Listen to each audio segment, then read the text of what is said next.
কি রে?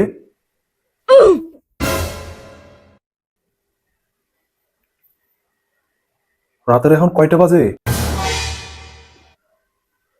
একটু পরে আমরা সেহরি করু, তুই এখন বাথরুম থেকে বেরোলি কেন? বাথরুমে গেছিস কি জন্য এই রাত্রে বেরা? আর এই টাইমে তুই গোসল করছিস কেন? রাতে 3টা বাজে, একটু পরে সেহরি করুম, তুই এখন গোসল করলি কেন? না বাবা, আমি তো গোসল করি নাই, হাত মুখ ধুইছিলাম। সত্য বলতেছস? আরে না বাবা, কি বলতেছো বাবা? আমি তো হাত মুখ ধুইছি, ওই যে ময়লা হয়ে গেছে তো, সেহরি করবো তো এই জন্য হাত মুখ ধুইছি আর কি। গোসল করবো কেন এত রাত্রেবেলা? কি বলে না বলো, আমি গোসল করি নাই, আমি হাত মুখ ধুইছি তো। হাত মুখ ধুইছি, রোজা রাখবো। কি যে বলো না বাবা।